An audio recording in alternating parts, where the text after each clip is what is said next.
자, 22쪽 보면은 우리가 시의 이론에 대해서 이제 계속 하고 있는데, 우리가 시의 3요소는 주제, 운율, 심상이에요. 심상으로 오늘 할 부분이 심상이라고 생각하면 돼. 우리 심상은 우리가 시를 이제 읽었을 때 떠올려진 어떤 상황인지 떠올려지잖아요, 그치? 그 떠올려지는 이미지를 이제 심상이라고 한다라고 생각하면 돼요. 자, 그래서 바로 설명되어 있죠.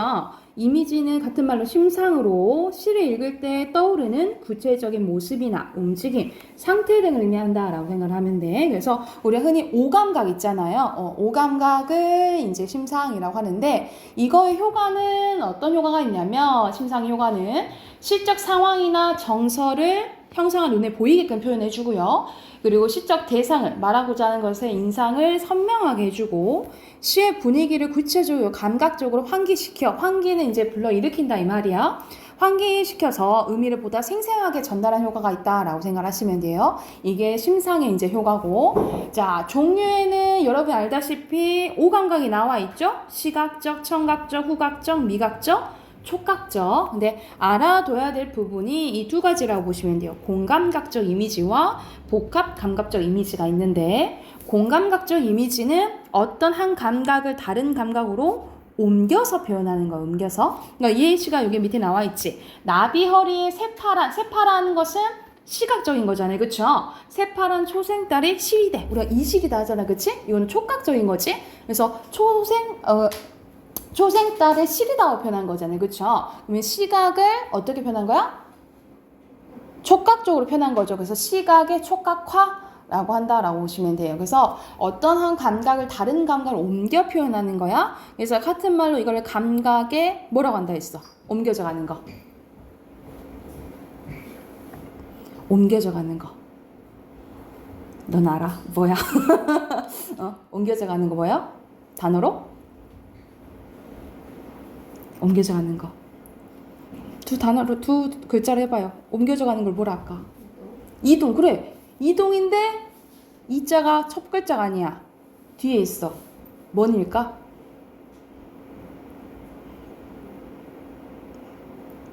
은성아 뭐 같니? 우리가 보통 이 드라마에서 많이 나오잖아. 암이 다른 데로 못 했다요.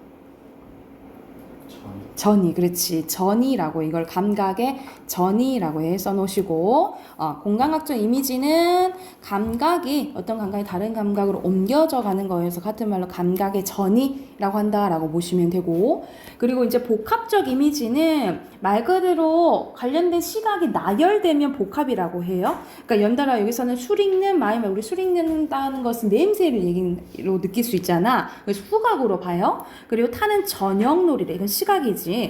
이런 식으로 그냥 이미지가 연달아 오면은 공감각이 아니라 뭐로 본다?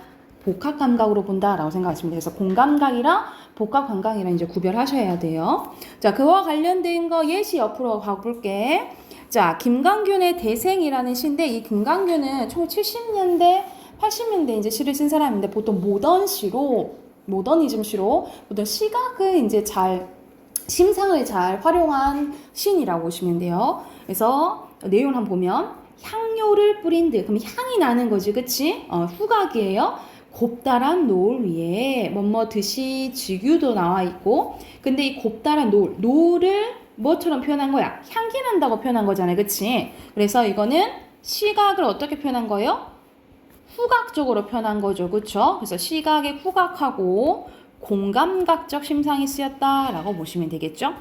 전신주 하나하나 기울어지고 먼 고가선 위에 밤이 켜진대. 우리가 밤이 보통 된다라고 하잖아. 보통 불이 켜진다라고 하죠. 근데 여기서는 우리가 보통 일상적으로 쓰는 단어가 아닌 거예요, 그치? 그래서 우리가 평소에 사용하는 언어가 아닌 걸로 표현하면 우리가 시에서는 뭐라고 표현하냐면 낯설게 하기라고 해요. 그래서 여기서는 낯설게 하기가 쓰였다라고 보시면 되고요. 구름은 보랏빛 색지 위에 마구칠한 한 다발의 장미래요. 구름은 한 다발의 장미라고 표현했네, 그치? 멋멋은 멋머다라고 표현한 것은 은유법이죠, 그쵸? 그런데 보랏빛 색지 위에 있대. 보랏빛 색지는 뭘 의미할까? 보랏빛 색지는 뭘 의미할까요? 하늘. 어떤 하늘? 노을. 그치. 노을진 하늘을 의미한다라고 보면 돼. 그럼 여기도 은유법이라고 보시면 돼요. 자, 목장의 깃발도 능금나무도 불면 꺼질 듯이 뭐뭐 듯이 외로운 들길이래. 들길을 외롭다고 표현했네. 그쵸? 그러면 의인법도 될 수도 있겠지만 사실상 여기에 정서가 나와 있다라고 보시면 돼요. 혹시 자, 여기서 보면은 여기서는 들길이 외로운 들길이라고 표현했잖아요. 그치? 그래서 마지막으로 이 마지막 단어를 통해 전체적인 분위기를 알 수 있겠죠. 전체적 분위기가 쓸쓸한 이미지가 이제 보이는 거지. 우리가 보통 노을집이면 좀 되게 낭만적으로 이렇게 생각을 하잖아. 근데 마지막에 이 외로운 들길을 통해서 전체적인 분위기가 형성된다라고 보시면 되고, 사실상 들길이 외롭다 했지만 누구의 이제 감정이 외로운 거야? 보통 화자의 정서겠죠? 그래서 여기서는 감정에 이입이 드러나 있다라고 보시면 돼요. 오히려 이제 화자의 정서가 이제 외로운 거지. 그러면 밑에 해당하는 문제 한번 봐보자. 향료를 뿌린 듯 곱다란 노을에는 후각적 이미지가 쓰였냐라고 이제 물어보는데, 여기 후각적 쓰였잖아요 라고 볼 수도 있잖아. 그런데 공감각이랑 후각이랑은 따로예요. 그래서 여기서는 공감각이라고 해야 돼. 그래서 X고요. 그리고 밤이 켜진다는 시각적인 거죠? X. 보랏빛 색지는 색깔 나왔으니까 시각 맞죠? 그리고 다양한 이미지, 우리 보통 2가지 이상 나오면, 감각이 2가지 이상 나오면 다양하다고 봐요. 그래서 다양한 이미지를 사용해서 여기까지는 맞지, 그치? 근데 따뜻한 분위기인가? 마지막에 외로운 들기를 하잖아요, 그치? 그래서 이 분이 틀렸다라고 보시면 돼요. X예요. 자, 그리고 가장 또 잘 나오는 시 유치한의 깃발 봐볼게. 제목이 깃발이잖아. 자, 이것은 소리 없는 아우성이래. 이것은 뭘까? 제목인 깃발이라 보시면 되겠죠. 이것은 깃발이야. 근데 이건 소리 없는 아우성이래. 그러면 이거는 깃발은 시각이잖아요. 그쵸? 시각을 어떻게 표현한 거야? 청각적으로 표현했다라고 보시면 되겠죠. 소리가 없다 표현하는 거니까. 그래서 여기도 공감각이 쓰였다라고 보시면 되고요. 근데 소리, 우리 아우성 우와 이렇게 하는 거잖아. 그치? 근데 소리가 없다라고 표현했네? 말이 되나? 말이 되지? 않죠. 그래서 이거는 가장 많이 쓰이는 역설법이라고 보시면 돼요. 소리 없는 아우성인데 역설법이야. 그것도 말이 안 되는 거야. 저 푸른 해원을 향해서 흔드는, 우리가 깃발이 막 움직이잖아. 그치? 근데 어딜 향해서 움직여?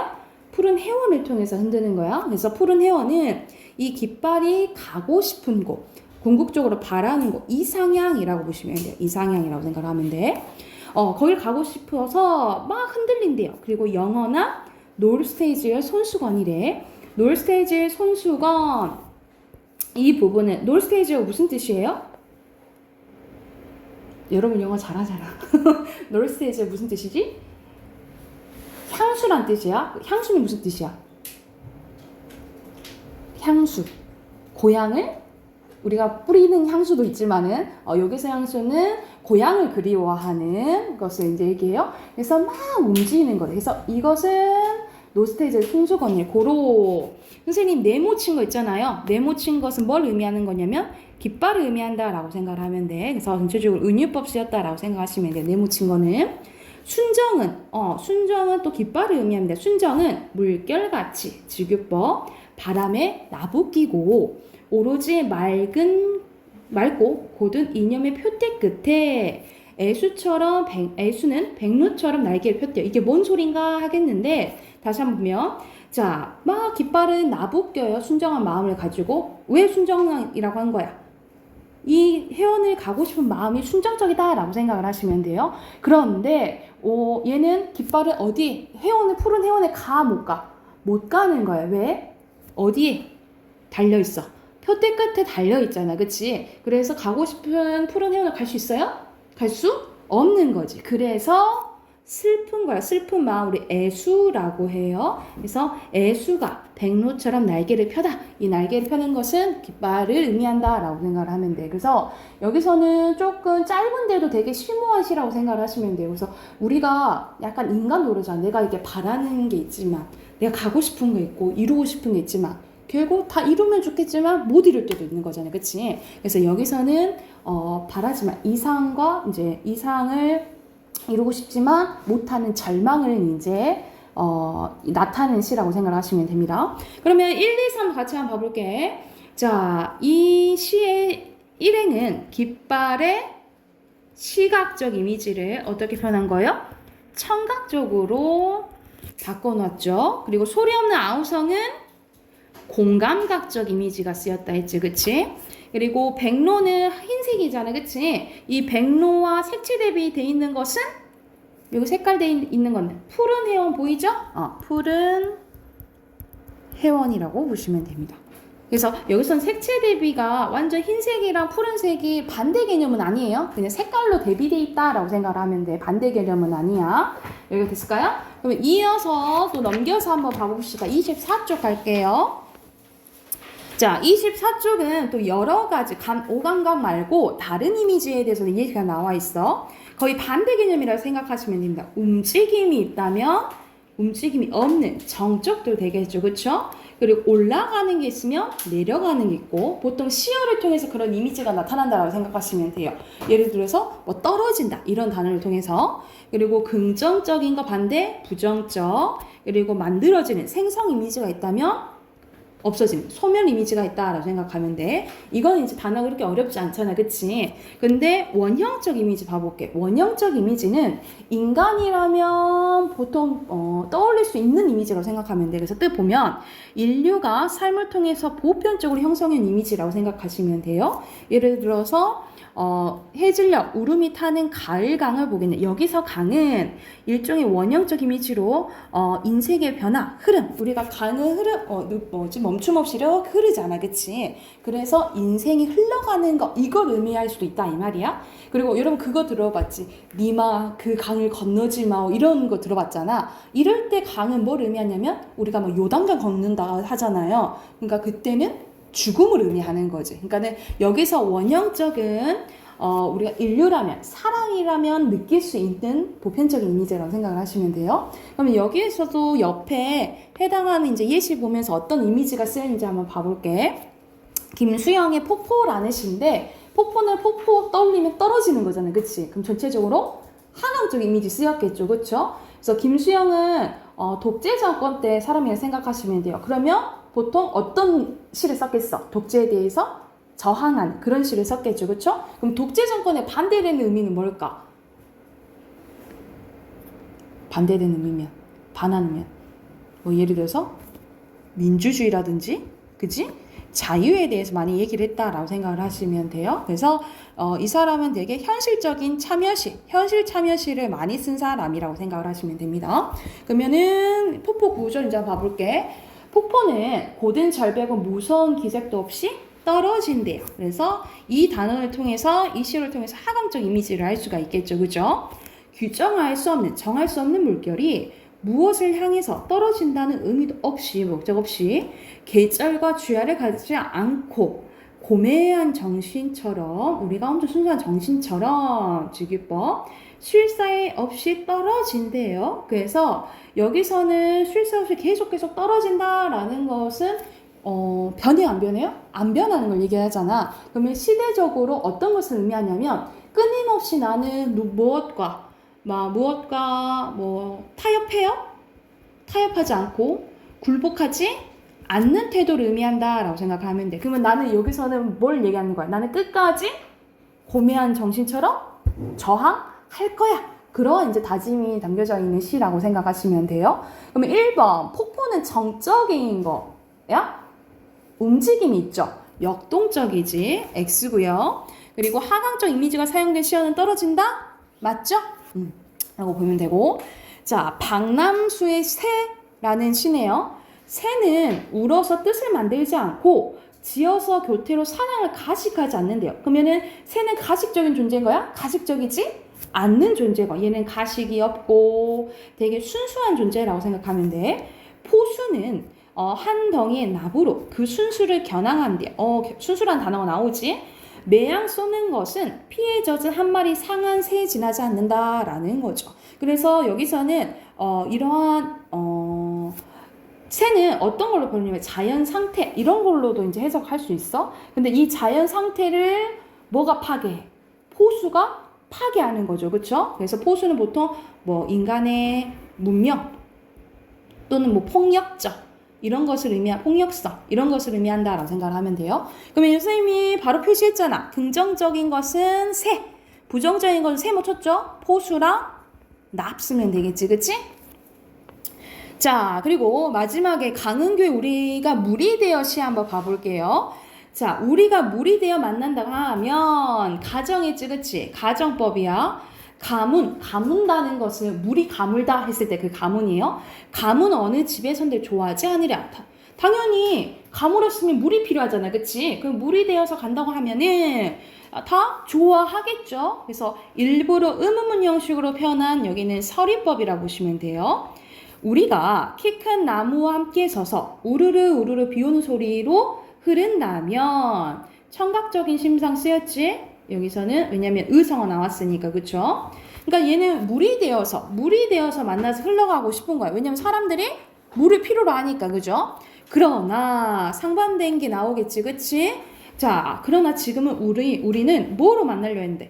불로 만나려고 한대. 그러니까는 우린 물이 되면 좋지만 지금 상황에서 뭐가 돼야 된대? 불로 돼서 만나야 된대. 벌써 수치된 뼈 하나가 세상에 불타고 있는 것을 쓰다듬고 있다라는 거야. 그러니까는 우리가 다 피해 안 보고 다 좋게 해서 잘 흘러가면 좋겠지만 세상이라 그렇지 않다라는 거지. 뭐는 필요해. 약간의 희생은 필요한 거지, 그치? 그래서 우리는 어쩔 수 없이 불로 만나야 된다. 그 얘기한 부분이라고 보시면 돼요. 그리고 마지막에 쓰다듬고 있다니 여기서 있나니 여기는 이제 불타는 것들에 대한 불쌍한 마음이 드러나 있다라고 생각을 하시면 됩니다. 그래서 여기서는 물이 긍정적이고 불이 이제 부정적이라고 약간 상반된다라고 생각하면 돼. 키 큰 나무와 비는 약간 좋은 이미지, 생명력의 이미지를 드러낸다면 된다는 시라고 생각하면 되고 이번에는 생성과 포용의 이미지인 물과 불은 불타서 없어져 버리는 거지, 그치? 그래서 소멸의 이미지라고 생각을 하시면 돼요. 소멸의 이미지로 대립적인 구도에 따르고 있다라고 생각을 하면 돼. 빈칸 소멸이에요. 여기가 됐을까요? 그러면 뒤에 넘겨서 시 2개 봐볼게. 현서야 넘겨서 26쪽 봐볼게요. 26쪽에 이런 식으로 우리가 모의고사나 이제 수능도 이제 이런 식으로 나와요. 그러니까는 당연히 이제 내신 대비도 이제 마찬가지겠고, 2시가 나오고, 2시의 공통점이나 차이점, 그리고 약간의 상반되게 이제 각각의 문제들이 나온다라고 생각을 하면 돼. 자, 먼저 2시가 나와 있는데, 네. 박두진의 꽃구름 속에와 곽재우의 새벽편지라는 작품이 나와 있어요. 먼저 박두진의 꽃구름 속에 봐볼게. 먼저 박두진에 대해서 조금 얘기를 한다면 일제강점기 때 사람이라고 생각을 하면 돼. 그러면 그와 관련된 걸로 많이 해석을 하겠죠? 자, 첫 번째부터 보면 꽃바람 반복되네요. 그쵸? 마을마다 훈훈이 불어오라. 이 꽃바람은 좋은 긍정 이미지라고 생각하면 돼. 그래서 긍정적인 기운이 막 마을로 온다라는 거지. 그치? 복사꽃 살구꽃 화난 속에 구름처럼 꽃구름 화한 속에 이런 식으로 반복되지. 그치? 꽃가루 흩뿌리어 마을마다 꽃향기 풍기어라. 추위와 주림에 시달려 한겨울내 움츠고 떨며 살아 나온 사람들 이런 식으로 시련 고난을 다 극복했다 이 말이지. 그치? 서러운 이야기 다는 시적 허용이죠. 까맣게 잊고 꽃향이 취하여 또 반복됐네. 아디카니 꽃구름 속에 쓰러지게 하여라. 그러니까는 막 이렇게 꽃 속에 막 쓰러질 정도 이 꽃 기운을 느껴보자. 꽃향기를 느껴보자 한 거야. 근데 뭐처럼? 나비처럼 지구법 쓰였네요. 이렇게 이 꽃향기를 즐겨보자 라고 얘기를 한 거야. 그래서 여기서 보면은 그냥 주제가 보면은 이렇게 봄을 느껴라. 꽃향기를 느껴라 라고 볼 수가 있잖아요. 그쵸? 그냥 작품 자체만 보면 주제는 아름다운 봄을 즐겨라. 만끽하기를 바라는 거예요. 그런데 선생님이 박두진은 어느 시대 사람이라 했지? 일제강점기 때 사람이라 했잖아요. 그치? 근데 여기서 그러면 꽃바람, 그리고 꽃향기는 뭘 의미하겠어? 우리가 일지에서 벗어난 걸 의미하겠죠. 그쵸? 그러니까 고로 우리가 이제 광복을 맞았으니까 우리 광복을 맞은 것을 즐기자라는 의미라고 생각하시면 돼요. 그래서 외자적으로 봤을 때 주제는 조국, 밑에 써놓죠? 조국 광복의 기쁨을 누리기를 바란다, 염원한다가 두 번째 주제라고 생각하시면 돼요.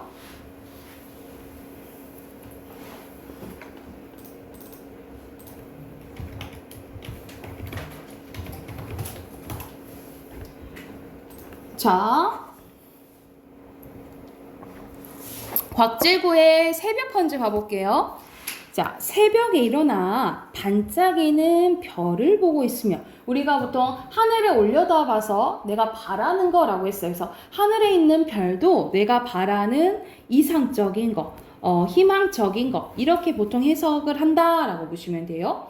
그리고 특히 새벽 있잖아요. 이 새벽은 우리가 어떤 마음을 다잡고 아침처럼, 아침보다 더 전인 거잖아요. 그치? 그래서 마음가짐을 잘 할 수 있는 시간, 새로운 것을 꿈꾸는 시간이라고 생각하면 돼. 그래서 여기서 새벽은 새로운 희망을 기대하게 하는 시간이라고 보시면 돼요. 현수야, 진짜 똑바로 앉고 허리 펴. 응. 그래서 새벽에 일어나 반짝이는 별을 보고 있으면 보러 가서 이 세상 깊은 어디에 마르지 않는 사랑의 새만화가 출렁이고 있을 것 같아. 그러니까는 계속 이제 좋은 것을 생각하다 보면은 진짜 이 사랑이 막 샘솟을 것 같다라고 표현을 한 거야.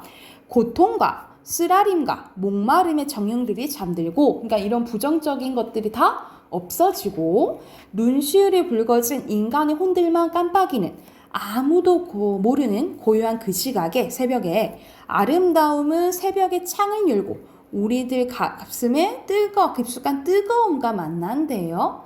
그래서 나는 어떻게 다짐을 하냐면 다시 고통하는 법을 익히기 시작해야겠대. 고통하는 법이란 내가 고통스러워진다는 거야? 그게 아니고 내가 앞으로의 고통을 이겨 봐야겠다, 그 의미겠죠. 그렇죠? 그래서 이 말은 아무리 고통이 와도 고통을 참고 견디겠다는 다짐이라고 생각을 하시면 돼요. 고통을 참고 견디겠다는 화자의 의지가 드러난다라고 써놓으시면 됩니다. 의지가 드러난다라고 생각하면 되고, 이제 밝은 아침에 자유로운 새소리를 듣기 위하여 따스한 햇살과 바람과 라일락 꽃향기를 맡기 위하여. 비슷한 문장 구조 반복됐죠. 그쵸? 대구법이고. 자, 그러니까 여기서는 뭔 거야? 이제 밝아올 이 소리를 듣기 위해서 뭐 하겠다는 소리야? 다시 고통하는 법을 익히기 시작해야겠다 라고 얘기를 한 거잖아요. 그치? 여기선 어순이 바뀌었죠. 그쵸? 여기 부분 어순이 바뀌어서 도치법 사용됐다라고 생각하시면 돼요. 도치법이야. 진정으로 이렇게 반복됐다라는 것을 뭐 하고 싶은 거예요? 강조하기 위한 거지. 그치? 너를 사랑한다는 한마디, 새벽 편지를 쓰기 위하여 새벽에 일어나 반짝이는 별을 보고 있으면 이 세상 깊은 어디에 마르지 않는 희망의 새만화가 출렁이고 있을 것 같아. 그래서 여기서는 앞에 있는 부분이랑 이게 반복됐죠. 그쵸? 그래서 대국번이 많이 나왔다라고 보시면 되고, 여기서 새벽 편지를 쓴다 했잖아요. 제목도 뭐예요? 새벽 편지잖아. 그치? 약간 새벽 편지를 쓴다라는 이제 행위는 어떤 자신의 마음을 다잡는 이제 행위라고 생각을 하시면 돼요. 그래서 여기서 새벽 편지를 쓰는 것은 어떤 의미라고 생각하면 되냐면 약간 희망찬 삶에 대한 의지를 다잡는 행위라고 생각을 하시면 됩니다. 여기서 새벽 편지는 뭘 의미한다고? 희망찬 삶에 대한 의지를 다지는 행위라고 생각을 하시면 돼요. 그래서 이 시의 주제는 고통스러운 현실에서 발견하는 사랑과 희망이라고 보시면 됩니다. 여기서 주제는 고통스러운 현실에서 발견하는 사랑과 희망이라고 보시면 돼요. 그러면 주제까지 썼으면 해당하는 문제 5문제 있잖아요. 지금 문제 풀고 답하기 바로 할게요. 1번부터 5번까지 문제 푸세요.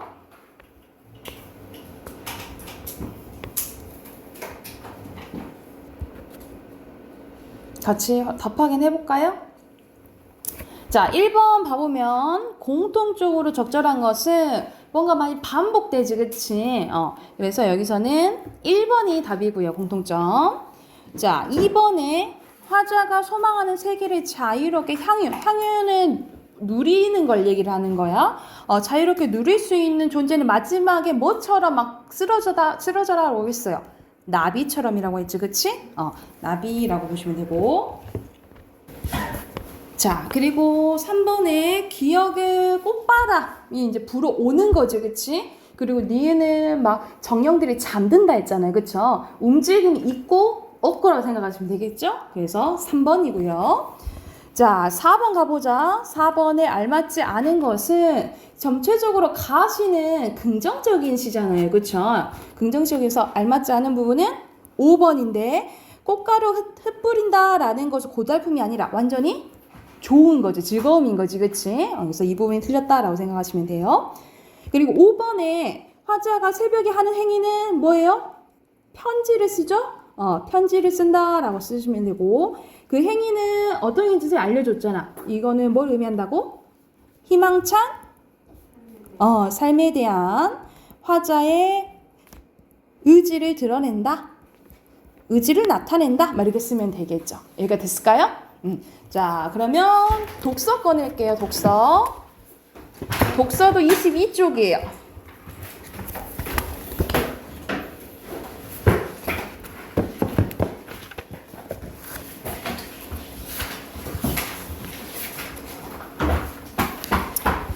자, 여기서는 우리가 저번 시간에 이어서 문단 간의 관계 파악하는 게 나와. 그래서 앞에서는 부연 설명과 그리고 이제 대등관계에 대해서 했다면 오늘은 이제 인과관계랑 시간적 순서 관계라고 생각하시면 돼요. 우리가 인과는 뭐지? 원인과 결과인 거지, 그치? 그래서 먼저 인과관계 봐볼게. 먼저 앞 문단에서 원인이 나오고 뒷 문단에서 결과가 나오는 문단 관계를 얘기하는데 이거는 이제 순서 항상 정해져 있는 건 아니고 때로는 앞뒤로 나올 수도 있어. 먼저 결과 나오고 그 다음에 원인 이제 나올 수도 있다라고 생각하시면 되고 따라서 그러므로 그렇기 때문에 라는 표지 우리가 표지는 우리 담화 표지로 이런 접속 표현을 이제 가리키는 표현을 표지라고 하는 거예요. 이런 표현이 나오거나 아니면 이유 때문이다 라는 단어를 통해서 이거 인간에 하고 추측할 수 있다 이 말이야. 그럼 바로 예시를 한번 봐볼게요.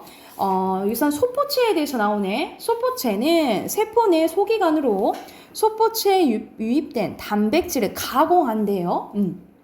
그런데 소포체 내에서 칼슘 농도 변화 등이 발생하면 단백질이 정상적인 입체 구조를 잃어버리는 변성이나 일어나서 이 비정상적 단백질이 축적된대요. 막 쌓이는 거야. 이런 상태가 지속되어 소포체 기능이 저하되는 것을 뭐라고 한대? 소포체 스트레스라고 한대요. 자, 이 소포체 스트레스의 원인, 원인이라는 단어가 나오네, 그지? 원인이 되는 단백질의 변성은 소포체 내에 단백질의 접힘과 관련이 있는데, 단백질의 접힘은 왼쪽에 있는 그림과 같은 과정을 거친대요.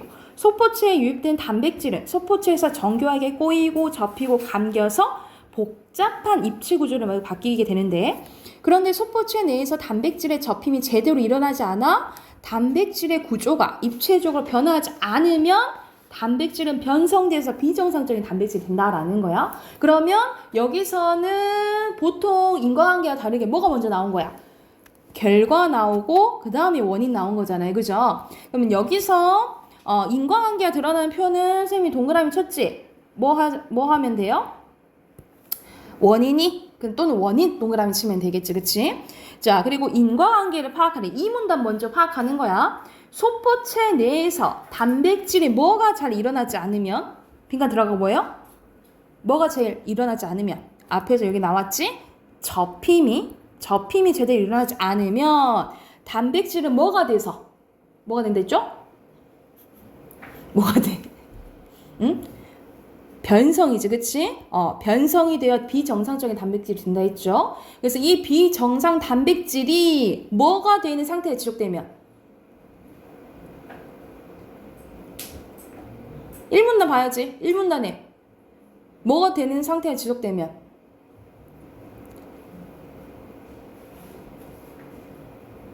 은서?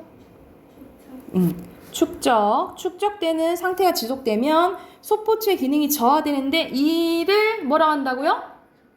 그렇지. 소포체 스트레스라고 한다고요. 여기가 이제 인과 예라고 생각을 하시면 되고요. 오른쪽에 가서 시간적 순서의 관계 봐볼게. 자, 말 그대로 앞문단과 뒷문단이 시간 순서에 따라 배열되는 거예요. 그래서 어떤 과정이라던가 절차, 경향, 추세, 변화, 18세기에는 19세기에는 이런 표현이 나오면 시간적 순서와 관련된 문단 관계라고 생각하시면 되는데 여기도 바로 예시 한번 봐볼게요. 기술이란 용어는 고대 그리스에서 고대라는 시간 나오지, 그치? 테크네에서 유래했는데 플라톤은 소크라테스의 영향을 받아 사물의 본질을 밝혀내는 정신적인 활동을 에피스테메라고 했고 삶의 가치를 달성하는 데 필요한 도구를 생산하는 실용적인 활동을 테크네라고 구분을 했대요. 아리스토텔레스도 이에 동일했지만 플라톤과 달리 정치, 법률 등은 어떤 이론을 지니고 있지 않은 실제적인 활동이란 측면에서 테크네에 속한다라고 봤습니다. 이러한 고대 그리스의 철학자들은 삶의 정신적인 가치보다 물질적인 가치를 너무 중시한 이유로 기술을 그때는 어떻게 봤다 이 말이야? 부정적으로 봤다 이 말이야. 그러나 좀 상반된 내용이 나오겠죠? 기술에 대한 이런 관점은 근대 초기에 아키아벨리, 베이컨, 데카르트 등의 강한 비판을 받았는데 예컨대 16세기 영국 철학자 베이컨은 인쇄술이나 화약 발명들의 기술이 정치적인 정복이나 철학적인 논쟁보다 훨씬 이롭다고 주장을 했대요. 또한 독일의 철학자 누구는 피에테는 기술이 인간의 자연의 강압으로부터 해방시켜 줄 것이라 믿음에 의해서 기술을 통한 자연의 정복을 좋은 걸로 봤다 이 말이야, 그지? 그러면 여기서는 1문단에서 시간적인 표현에서 네모쳤지? 뭐 나와요? 고대 그리스가 나오고 2문단에서는 두 가지 나오죠. 근대 초기랑 16세기 쓰면 되겠지, 그치? 그리고 2번은 시간별로 내용을 이제 고르는 거야. 가장 먼저 나와야 될 건 뭐겠니? 기억, 니은, 디귿, 리을 중에. 고대 그리스 학자들의 내용이 나와야 될 거 아니야, 그치? 그러면 디귿이 먼저예요? 니은이 먼저예요?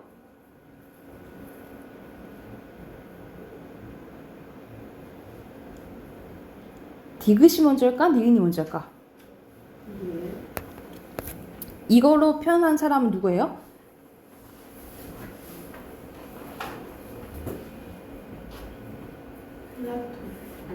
아리스토텔레스, 그치? 그럼 이거는 디귿이 플라톤이죠?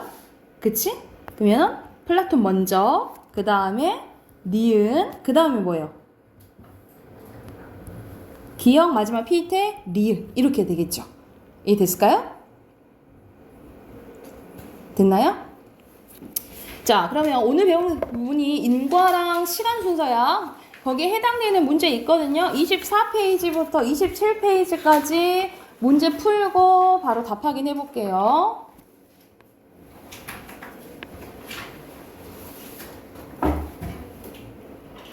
같이 한번 봐볼까요? 24쪽. 자, 여기서 1문단은 태아의 뭐에 대해서 태반호흡과 출생 이후의 폐호흡에 대해서 얘기하는 거죠. 그죠?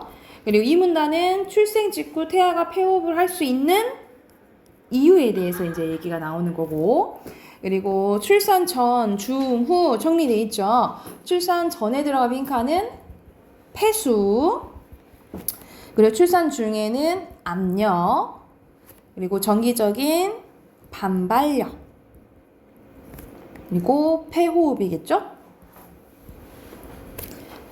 그리고 오른쪽으로 가면은 여기 전에 아동기, 전기, 후기, 그리고 청송이 전기, 후기에 대한 이제 특징들 나오잖아요. 그쵸? 여기 부분 이제 보면 되는데, 그래서 연결하면은 이렇게 연결하시면 돼요. 이렇게 연결을 하시면 되고, 그리고 자, 각각 4번에는 해당하는 우리가 아동기 전기에서는 신체적인 차, 아동기 후기에서는 활동적인 차, 그리고 청소년 전기에서는 어떤 게 나오죠? 사회적 차, 후기에서는 심리적 차, 이렇게 네 가지 나오잖아요. 그쵸? 그러니까는 여기서는 단계수라고 했으니까 기억은 청소년 전기고요. 여기서는 이제 사회적인 거니까. 그리고 니은은 아동기 전기, 디귿은 아동기 후기고요. 그리고 마지막이 청소년 후기라고 보시면 돼요. 각각 이렇게 쓰시면 되겠죠. 그리고 뒤로 넘어가서 앞에서 했던 내용이 이제 뒤이어져서 나오지, 그치? 우리 앞에 여기서까지 읽었는데 여기서부터 한번 다시 이어서 조금 봐보자. 하지만 기술의 발전에 따라서 새로운 철학적 관점이 나왔는데 20세기 이르러서는 하이데거가 나오잖아요. 그쵸? 그래서 이 하이데거는 기술을 도구로 파악했지만 그 기술은 인간의 세계의 사물들과 교섭하는 창구로서 사물들의 존재 의미를 구성하는 능력을 지닌 비중립적인 존재로 강조를 했대요. 그래서 하이데거에 따르면 거대한 우주를 관측할 때 우리는 전파 망원경 같은 도구를 이용해서 세계에 대한 정보를 얻게 되는데 이때 도구가 세계와 어떤 관계를 맺느냐에 따라 우리가 갖게 되는 세계에 대한 존재의 의미가 이 사람은 달라진다라고 본 거예요. 그래서 가령 하면 예시라고 생각을 하면 돼. 가령 우리가 맨눈으로 볼 때랑 천체 망원경으로 볼 때랑 그리고 전파 망원경으로 볼 때랑 똑같은 달을 봐도 달라질 수가 있다라는 거야. 어떻게 이제 달라질 수 있냐면 첫 번째는 시적인 존재로, 두 번째는 위성의 존재로, 세 번째는 광물질의 보고 존재로 본다라는 거지. 똑같이 달을 봐도 어떤 도구로 보느냐에 따라서. 그래서 이처럼 하이데거는 기술은 더 이상 인간과 세계에 중립적으로 작용하는 단순한 도구가 아니며 인간과 세계의 관계를 왜곡시키거나 변형시킬 수 있는 힘을 가지고 있다라는 거죠. 그래서 하이데거는 이런 기술을 엄청 긍정적으로 보는 거야. 오히려 인간으로 하여금 세계를 특정한 방식으로 보도록 압박하는 존재가 될 수 있다고 경고한다라는 거죠. 그쵸? 이런 식으로 봤다 이 말이야. 그러면 여기서는 기술을 어떻게 보느냐에 따라서 관점이 이렇게 변화된 게 나온 거잖아요. 그쵸? 그럼 설명 방법으로 가장 적절한 것은 4번이라 보면 되겠지. 선생님이 이 통시적이라는 단어 우리 저번에 빠작했을 때도 한번 했었어요. 그쵸? 어떤 한 대상의 변화를 예를 들어 16세기 17세기, 18세기 이런 식으로 한 대상의 변화 요소를 이렇게 시대별로 나온다. 그럼 무슨 관점이라 한다고? 통시적 관점이라고 해. 통시적 관점. 그런데 만약 한 대상의 변화 요소가 한 시대 안에서 나타난다. 이렇게 한 시대에서 나타나? 그러면 공시적이라고 해서 이런 문제에서 내용 전개 문제에서 통시적이랑 공시적이라는 단어가 나와요. 근데 이 단어를 몰라서 틀리면 안 되잖아요. 그치? 그래서 한 시대, 한 대상이 시대적 변화가 나오면 통시적이라고, 통시적. 자, 그리고 2번 가볼게요. 2번은 각각에 대한 설명으로 적절한 건데 여기서 적절한 것은 3번이라 보시면 되고요. 그리고 3번에 새로운 철학 관점이잖아요. 그치? 하이데거의 주장 찾으면 되겠죠. 하이데거는 기술을 긍정적으로 보지 않죠. 그쵸? 해당되는 것은 5번이 되겠죠. 자, 그리고 여기서는 돈 아이디라는 사람의 이제 또 의견이 나오는데 이 돈 아이디도 마찬가지야. 마지막 줄 봐보자. 기술로 인해서 나와 세계의 관계는 일부 바뀌고 나의 존재론적 의미도 달라진대. 그러니까 돈 아이디도 하이데거처럼 어떻게 보는 거예요? 도구에 따라서 세계가 달라질 수 있다. 보는 거에 따라 달라질 수 있다라고 본 거야. 그럼 어느 부분이 틀렸어? 4번이 틀렸죠. 둘 다 특정한 관점을 갖게 된다라고 보겠죠. 이해됐습니까? 혹시 더 질문할 부분 있을까요? 없으면 우리 문법 꺼내봅시다. 문법.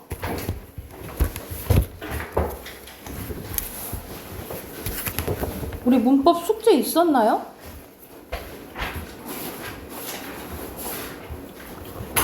숙제 없었죠? 우리 20쪽 할 차례네. 문법 20쪽 잠깐 꺼내보게요. 시간이 거의 좀 되긴 했지만 조금이라도 좀 해보게. 자, 우리가 앞에서 의문체계 배웠잖아, 그치? 자음과 모음에 대해서 했어. 그래서 오늘 할 부분은 의문의 변동이야. 의문의 변동. 자, 의문의 변동은 의문과 의문이 만나서 변하는 현상이라고 생각하면 돼. 의문과 의문이 만나서 변하는 현상인데 특히 쓸 때 말고 발음할 때 달라진다라고 생각을 하시면 돼요. 발음할 때. 그래서 의문의 변동 개념 나와 있죠. 한 의문이 특정 환경에 놓이거나 다른 의문과 인접할 때 뭐가 달라지는 현상? 발음이 달라지는 현상을 의문의 변동이라고 해요. 그래서 의문의 변동이 일어나는 까닭은 한 가지라고 생각하면 돼. 우리가 발음을 뭐 하기 위해서? 편하게, 편리하게 하기 위해서 이 의문의 변동이 일어난다라고 생각을 하면 돼. 자, 그래서 이 의문의 변동 유형에는 크게 4가지가 있거든요. 교체, 축약, 탈락, 첨가가 있어. 뭐가 있다고? 교체, 축약, 탈락, 첨가가 있다라고 생각을 하시면 돼요. 그래서 교체는 말 그대로 바뀌는 현상이고요. 바뀌는 거. 그리고 축약은 2개가 하나로 줄어드는 거라고 생각을 하면 돼. 탈락은 아예 하나가 빠지는 거고 첨가는 들어가는 게 되겠죠. 그렇죠?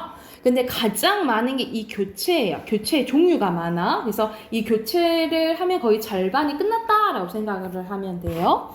자, 먼저 교체에 대해서 한번 봐볼게. 교체는 같은 말로 대치예요. 대치. 그래서 한 의문이 다른 의문으로 바뀌는 현상이라고 보시면 됩니다. 뭐라고? 한 의문이 다른 의문으로 바뀌는 현상이야. 그래서 대표적인 게 첫 번째, 음절의 끝소리 규칙이라고 보시면 됩니다.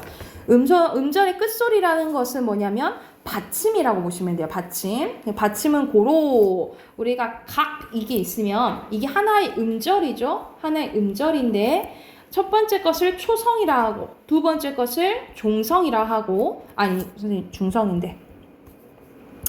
중성이라 하고 끝에가 종성이라 보시면 돼요. 그래서 이 받침을 얘기하는 거예요. 끝소리. 그래서 이 음절의 끝소리에는 규칙이 있는데 어떤 규칙이 있냐면 쓸 때는 상관없지만 발음할 때 음절의 끝에서 발음되는 자음은 가느다라 물방울 이 7개밖에 없다 이 말이야. 그래서 이외의 자음들은 음절의 끝에 오면 이 7개의 자음 중에 하나로 바뀐다라고 생각하시면 돼요.